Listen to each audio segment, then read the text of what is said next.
going on, guys? Welcome back to the channel. You know who it is by now. Jimothy. So ladies and gents, 2022, and I've managed to make it to my first locals, which is just absolutely fantastic. Just before we broke up, I got kind of sick. I actually contracted COVID, to be honest, so I had to self-isolate and I was away for a little bit.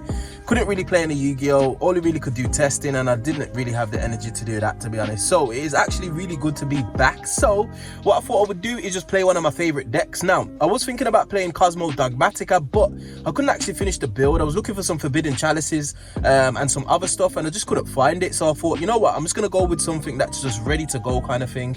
I haven't actually even looked over the deck in a couple of weeks since the last time I played it, just before Christmas, and there were a few things that I really wanted to put in there, like a couple of hand traps, like Skullmeister, for example. But nevertheless, we're here. We are just here to have some fun, ladies and gents. I'm going to be doing some heavy testing this week because, fingers crossed, if it all goes ahead, I should be attending a regional next Friday, and I believe it's a Leeds regional, so I'm probably going to be playing Bird Up in that regional. So this whole week coming up is going to be me just dedicating myself to just concentrating on making sure that my plays are correct, so to speak. So yeah, ladies and gents, that is it. So Griffin Gaming's where we are today. It's Friday, probably a very competitive crowd, seeing as nobody's played in a Yu-Gi-Oh for a couple of weeks, so it's going to be interesting to see what I come up against. But nevertheless, we're here to have some fun and not to misplay. So yeah, and I will catch you guys on the next one. Peace.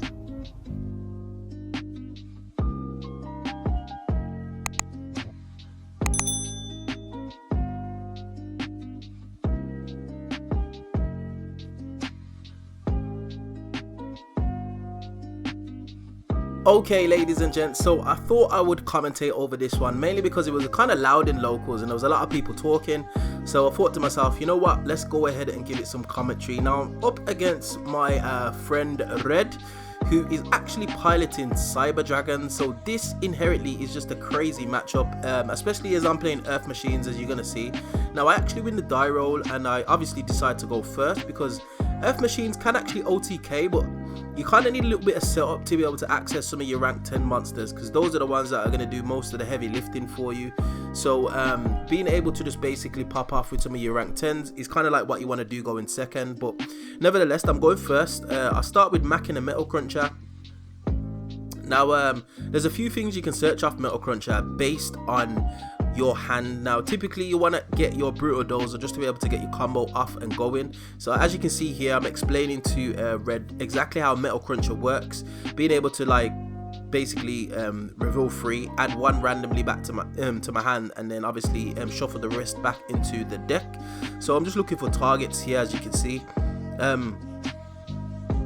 Like I said, Brutal Dozer is probably the card that you're going to be looking for the most, and with Metal Cruncher's effect, you don't actually have to reveal 3 cards with different names. So it's basically a search for Metal Cruncher, and that's probably the reason why you play 3 Metal Cruncher, because you can search it so easily. Sorry, not Metal Cruncher, Brutal Dozer, sorry, because you can search it so easily off Metal Cruncher. So obviously I search for the Brutal Dozer, and then I'm going to activate Brutal Dozer's effect, tributing off the Metal Cruncher to be able to then special summon a Infinite Trap monster from my deck. It does lock you into Earth Machines, but like I said, if you've got other cards in your hand, other extenders, then you can obviously go into some other plays before you lock yourself into Earth Machines, because it's not something that locks you to turn, it's just it locks you as you activate its effect. So I believe I have the a special summon the Tunneler, mainly because I think I've got the Trencher in hand, sorry. So I'll go straight into my River Stormer, which is just standard, to be honest, ladies and gents, it's standard. So activate River Stormer's effect, putting Tunneler in graveyard just to be able to try and draw into some more disruptions, as I try and fill up my graveyard with machine monsters. So having a little think here, having a little scan through my deck, thinking what do I add. Now typically you want to add your Bullet Train depending on your hand. If you've got Bullet Train in hand, then obviously you can go for something else, but typically you want to add Bullet Train. It's a nice little extender, and it can actually help you to get into your double-headed Angular Knuckle, which is the main focus. But because I know who I'm playing and what I'm playing against, I'm trying to like basically just get some kind of like board presence or get something that can actually react on my opponent's turn. So I decided to go for the Machina Citadel, and then I link off my River Stormer to go into my first of my Goliaths. Then I tribute the Goliath for Trencher, because I did actually draw the Trencher. It's a one-of in this deck, ladies and gents. I do run another one in the side, and it's something that I'm kind of messing about with ratios. I do like having the second one for a bit of utility, because if you don't see your trap, your Machina trap, Overdrive I believe it is, then it's kind of difficult to play the deck with a lot of extenders, because you kind of need your Trencher and your Tunneler Engrave to be able to just kind of like keep grinding. Eventually you get to it, but sometimes it can be a little bit too late. But nevertheless, you can see me popping off here just to use your Earth Machine plays. So I decided to go into Ballista, and then Ballista is going to net me a search for my Ancient Gearbox. Now looking at Red's hand, his hand is stacked. I'm seeing Overload Fusion. He's going to be able to do a whole host of things basically, mainly because he's playing Cyber Dragons, I'm playing Earth Machines and the Raw Machine. So I search for my Ancient Gearbox just to get it out of my deck, because I don't want to draw into it with the Tunneler effect. Mainly because I've already got the Tunneler Engrave, and I've already got Trencher's effect off. So effectively my box is now null and void unless I manage to put a couple of them back. But as you can see, I don't really have any interruptions in hand as yet. I decided to normal summon Machina Fortress, pitch in the Citadel. I link those two off for my double-headed Angler Knuckle. Now I didn't really successfully thin my deck. I do have a few cards in deck. I think like Dark Ruler no more, Forbidden Chalice, all that kind of stuff. But as you can see, I'm going for a Tunneler's effect as he's reading Anger Knuckle. And I was just explaining to him while I was targeting my monsters that Anger Knuckle basically just tributes a monster from field or hand to be able to special summon a level 10 or level 10 machine monster from my graveyard. I've only got one target at the moment, which is the Machina Citadel. So I shuffle back in 5. It's basically a pot of Avarice. Now Red's just checking the graveyard here, just making sure that he knows what each card does. He's reading Citadel, just checking its effect. And the unfortunate thing is you cannot really react to a contact fuse. It just happens. Yeah. So as you can see, I draw into some awkward cards. I draw into a starter, which is not bad, providing I survive the turn, which is not something that is very likely. Now I tried to go for the Citadel play, mainly because I wanted to Raigeki his field, but then when I thought about it, it doesn't really make a difference. Because you'd definitely be able to get monsters on board. So I end it there, ladies and gents. No hand traps in hand, unfortunately. I didn't draw into any.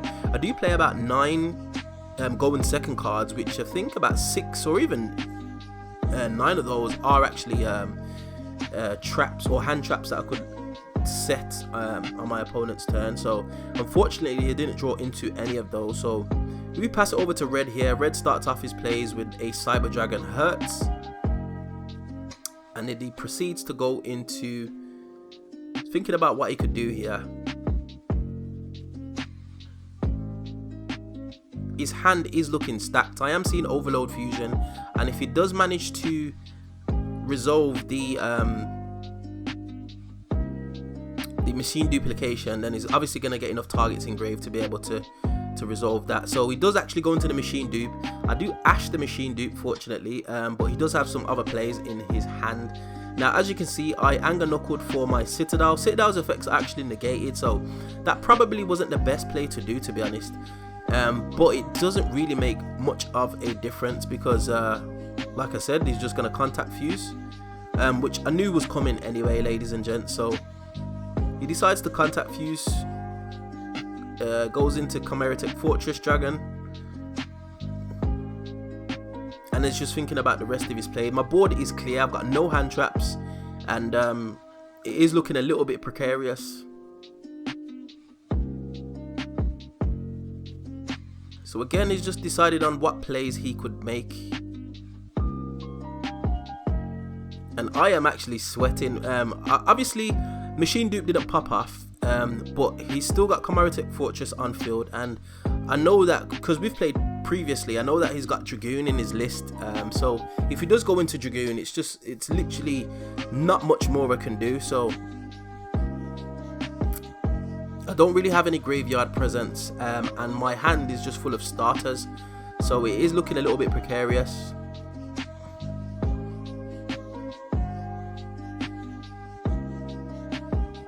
So I was just thinking about his plays here, I believe he was saying he wanted to try and end the game as quickly as possible, mainly because I had graveyard set up, as well as like quite a few cards in hand. So if I was able to get going again, it could potentially lead to him being in a losing position, because I can just out-resource him, which is a good thing about Earth Machines. You can literally just out-resource your opponent, unless they're playing a deck that likes to grind, for example like Orcus or something like that.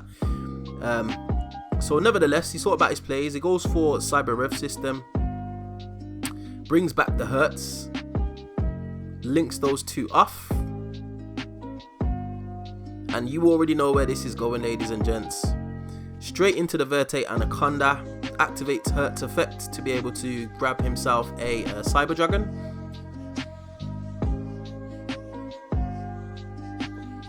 So he's definitely got a follow-up play if needed. Activates Hertz effects, gonna send the Red Eyes Fusion for cost. I don't have an Ash, obviously I've already used Ash. I don't have Veiler or anything. So he sends the almighty Red Eyes Black Dragon and the Dark Magician with no monsters left on the field. No monsters left on my field. And he goes into Dragoon. Now this is a bit of the issue. The Earth Machine monsters have a super large attack, but a lot of them aren't immune to Dragoon's destruction. So if I do decide to get some monsters on field and he survives for the turn, it's very easy for him to OTK, mainly because of the attack on my monsters. But nevertheless, he ends on Dragoon as well as a Predaplant Verte Anaconda. Now in of itself, Dragoon is not a problem. Oh, it does actually set another card as well. But Dragoon is not actually a huge problem. It's just being able to basically play through the few negates that he has. Now I do have a Machina Fortress in graveyard.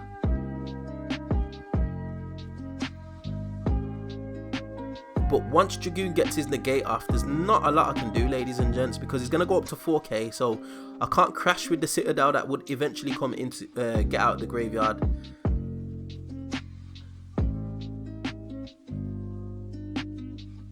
So I actually summon Pank.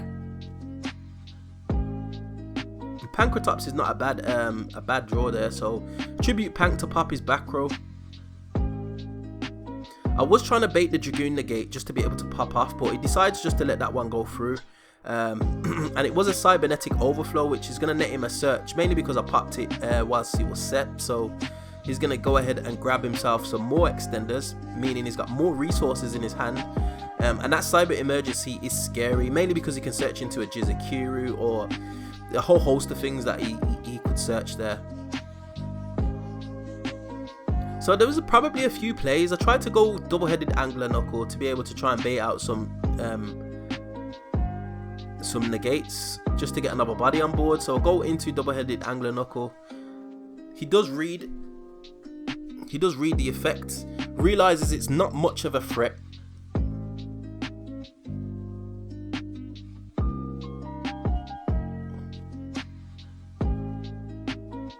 And I was just explaining here just exactly why Angler Knuckle was about to come out the graveyard, and just its effect. So you can only use one of its effects per turn.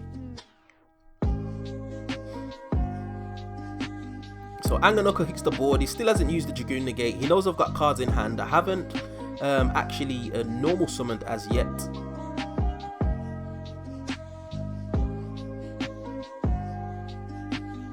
I'm not locked into Earth Machines, which is a good thing, because potentially if my plays went off, I could have basically went into Dingirsu.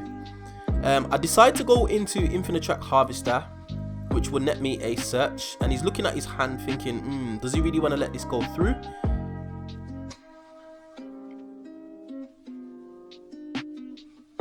So So it decides to Dragoon the gate. That blows up. And then I get my Citadel on board because a Earth Machine monster was destroyed. But unfortunately, I'm out of extenders.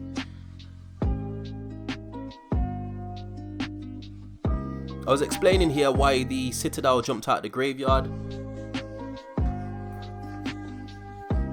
But I'm out of extenders. I've got Machina Fortress in graveyard, which isn't going to do a whole lot, to be honest. But realistically thinking about it, I should have put it on field, but he's going to pop it with Dragoon. He could pop the Citadel with Dragoon, and that's just like 5600 damage, if that. And then he could just swing over my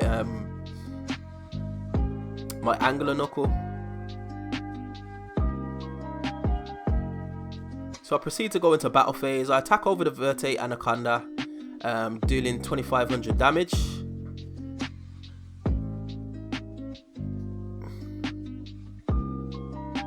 And looking at my hand, I've got Ancient Gearbox as well as Anchor Drill.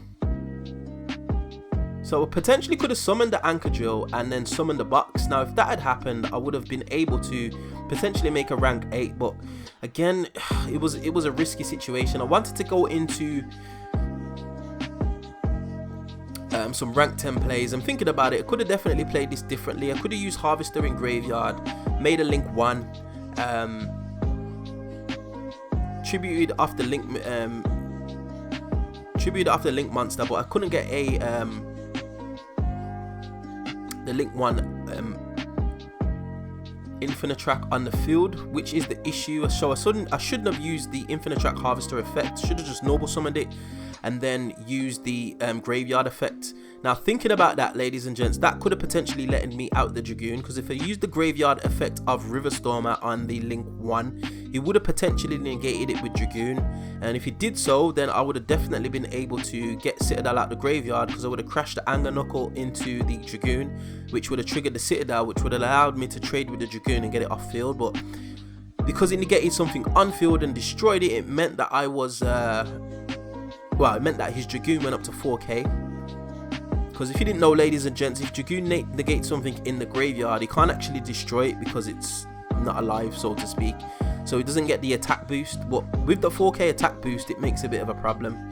And there it is, ladies and gents. He decides to pop my monster and then go for game. I'll just scoop it up there because I know that I can't really win this game. So all in all, it was a rough ride, and this was the only game that I lost against the in the tournament. So yeah, it is what it is.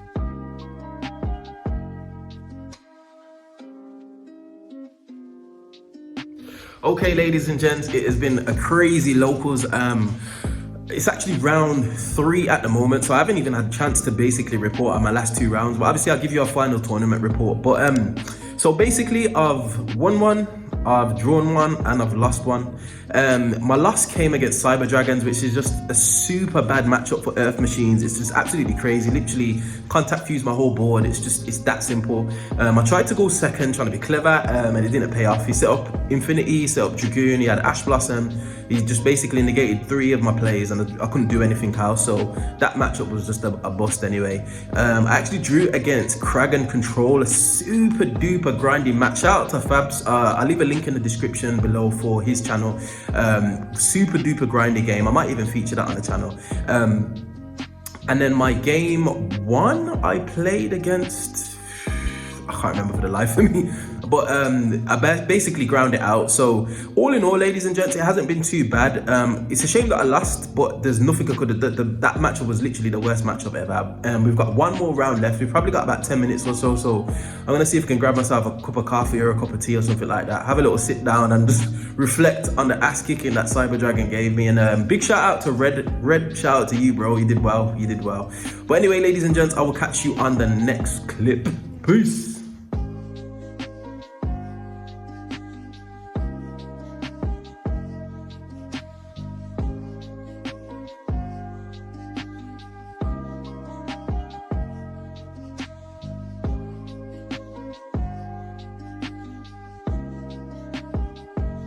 Okay, ladies and gents, locals is done, dusted, finished, finito, and I had an absolute blast. It's so refreshing to play some Yu-Gi-Oh in 2022. It's been like over 2 weeks, I suppose. Yeah, probably even longer than that, to be honest, since I've actually played competitively. Now, there wasn't that many people. I think there was about 12 of us, maybe even 10. So it was a smaller pool, but it was super duper competitive.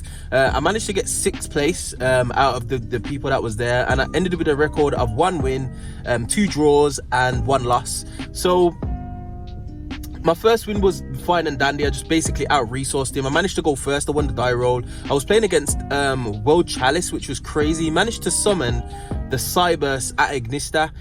It was a crazy game 1. Like, I tried to impact the board as much as I could, and I didn't actually realize what he was playing, but he just kept going and going and going. It was absolutely crazy. Like, that World Chalice deck can spit out some monsters. It does die to Nibiru, but it can spit out some monsters. But I managed to get over his Cyberse at Ignista with Lieb. Got up to his Cyberse at Ignista was like 5k, and Lieb got up to 6, so I managed to beat over it, and then he just had no resources left, basically. It took me a while to figure out what to do, but I managed to get over that. Game 2, I managed to draw with I drew with Kraken Control, which was just a crazy grind game. I just couldn't get over it. And then by the time we got to game 3, because he won game 1, game 2 I managed to win just because of burn, and then we went into game 3, and literally that time was called in a round, so it was a 1-1. Round 3 I played against Cyber Dragons, and that was just I got swept. There was nothing I could do, to be honest. It's just a bad matchup. Like, of all the decks that I come across, I managed to come across Cyber Dragons, which can just literally contact fuse most of my monsters away. So that was just a no-brainer right there. And then the last game I played was against Virtual World. He actually dwindled down my resources. Just like, he won game 1, out-resourced me. He had a couple of hand traps which just nullified my turn. There's not much you can do against like a Imperma Ash, and then playing into a Chuche and all that kind of stuff. Game 2 I managed to win. I had no resources in hand, which was crazy, so I baited out all his negates. Then I went into Dingirsu, and then macking a Ruin Force, which just punched in the face for just all the damage, which was just amazing. And then game 3, it got down to the last minute, and I said that they could finish my phase. I tried to burn him with Gustav Max, but he popped one of my level 10s, which was unfortunate, but it is what it is, ladies and gents. So all in all, I had a really good time. It was a nice feeling just to play some Yu-Gi-Oh again. And Earth Machines, man, they are resilient. They're not the most competitive deck if you compare it to like Sword Soul and all that kind of stuff, but especially at a local level at this moment in time, it's just super fun. However, when the new Therian card comes out, the Earth Machine monster, that is going to tip the deck a little bit over the edge, especially with being able to negate. Earth Machine can put a load of bodies in the graveyard, so it's something that I'm going to be messing around with. And what I will say is, Mac and a Ruin Force, I put an image on screen. This card is actually nuts, especially getting out a big beat stick that just can negate stuff in the battle phase. It doesn't always stay on field, but it can recur itself time after time, and it actually floats as well, which is just crazy. So definitely something to keep in mind. But anyway, ladies and gents, we find ourselves at the end of another video. As always, if you do enjoy this content, you know what to do by now. Hit that like button, share, subscribe, all of that beautiful good stuff, and I will definitely see you guys in the next video. Hope you enjoyed. Peace.